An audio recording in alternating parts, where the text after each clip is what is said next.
21 kahon na naglalaman ng mga kontrata ang isinumite ng Independent Commission for Infrastructure o ICI at DPWH sa Ombudsman. Sa joint referral ng ICI at DPWH, hinihinging sampahan ng kasong kriminal at administratibo ang 8 kongresista. Sina dating ako Bicol Party List Representative Saldi Co, Construction Workers Solidarity Party List Representative Edwin Garjola, Uswag Ilonggo Party List Representative James Ang, Pusong Pinoy Party List Representative Jet Nisay, Bulacan 2nd District Representative Agustina Pancho, Cagayan 3rd District Representative Joseph Lara, Surigao del Norte 1st District Representative Francisco Matugas, at Tarlac 3rd District Representative Noel Rivera. Contractors. This congressman should not be engaging in private business activities that conflict with their official duties.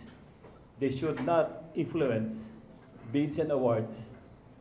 Members of Congress must not sway procurement processes, nor should they participate in or benefit from government contracts.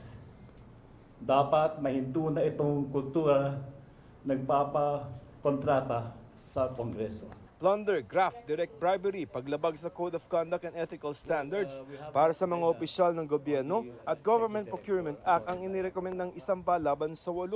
Kasama rin ang paglabag sa saligang batas na nagsasabing wala dapat direkta o indirektang interes pampinansyal ang mga senador at kongresista sa mga kontrata sa gobyerno. Sa investigasyon na ginawa ng ICI at DPWH, 1,300 na mga proyekto yan na nakuha ng mga pinakasuhang kongresista sa loob ng 8 taon mula 2016 hanggang 2024.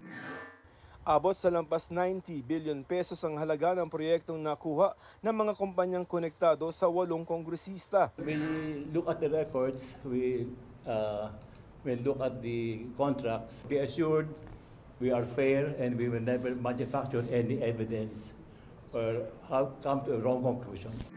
Ang kampo ni Congressman Lara, binigyan diin ang inendorso ng ICI hindi patungkol sa anomalya sa flood control projects, kundi kaugnay sa dati-aniyang kaugnayan ni Lara sa JLL Pulsar Construction. Magsisilbi raw itong pagkakataon para patunayan sa tamang forum na wala siyang nilabag na batas. Dagdag ni Lara, bago siya sumabak sa serbisyo publiko ay wala na siyang kaugnayan sa JLL Pulsar Construction. Hindi rin kailanman sumali ang kumpanya sa mga kontrata ng mga proyekto sa kanilang distrito mula nang maluklok siya sa pwesto. Ayon naman kay Congressman Ang, malinis ang konsensya niya at kumpiyansang malilinis ang kanyang pangalan. Anya, ni minsan ay di niya ginamit ang kanyang posisyon para sa pansariling interes. Handa raw siyang harapin ng kaso. Tumanggi naman magkomento ang staff ni Congressman Rivera. Sinisikap naming makuha ang panig ng iba pang inirekomendang kasuhan. 8 incumbent at 2 dating kongresista na ang nirerekomendang kasuhan ng ICI at DPWH sa Ombudsman. Ayon kay Ombudsman Jesus Crispin Remulla, 12 hanggang 15 kongresista pa ang iniimbestigahan.